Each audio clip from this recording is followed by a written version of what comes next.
Welcome to Jeriko. It might be brutal, but it represents a freedom that isn't possible in the old world.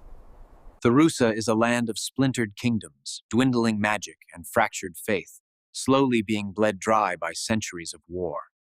Dozens of religious sects and splinter factions vie for power, claiming to speak for gods that no longer answer.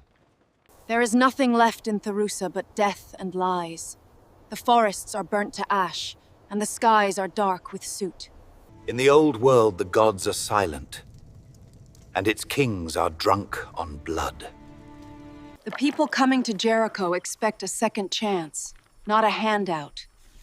There's 3 established colonies in Jeriko, each sponsored by Tharusan kingdoms across the sea. There were other attempted colonies. Some were abandoned due to native raids. Others vanished mysteriously. Discovered over 400 years ago, Jeriko is a vast, untamed land. The last uncharted wilderness. The year is 1411, and Jeriko remains uncharted, unexplored, with pockets of human settlements and a growing tension. Worse, the few natives that have learned the common tongue speak of a fierce nomadic empire who call the region theirs. Let's talk about faith in Jeriko. Go ahead and pray to whoever you want. Just remember, some gods are the jealous type. The gods of the old world, the lords undivided, well, they went silent about 400 years ago. Some theorize that the Lord's last prophet came to Jeriko before his death, burdened with knowledge. The Sanguina are blood mages who believe mankind is destined to rule. They purge other races.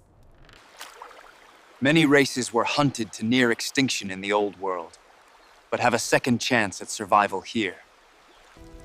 The Dagata Elementi worship the primordial forces of fire, earth, water, and air.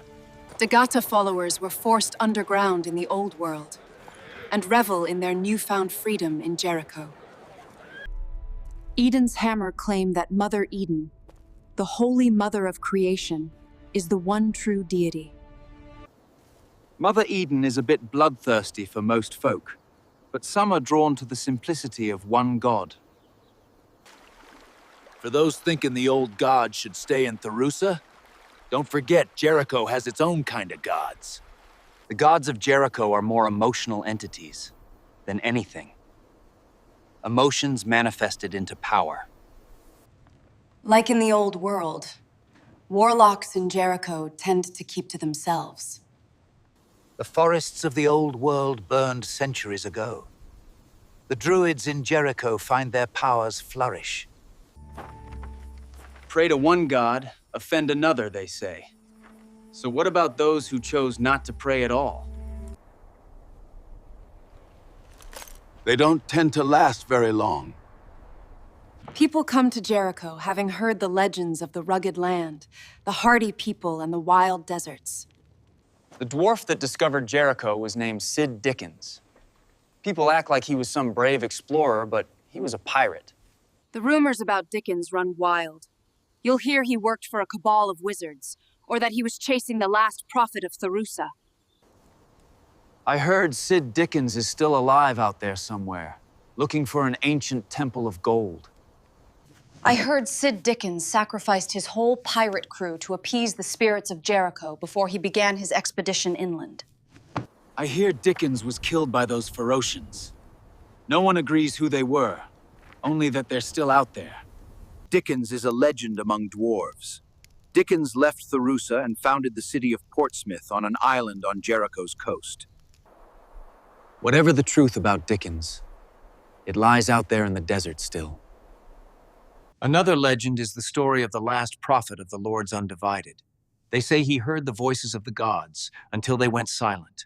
The prophet traveled west, and some speculate he reached Jeriko before Sid Dickens. Now fanatics hunt for his lost scriptures.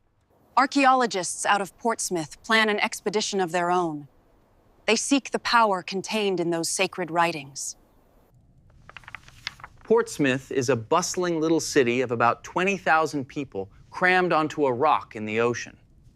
Other news out of Portsmouth is that a rebellion has been brewing. The people there want freedom from their subjugators in Tharusa.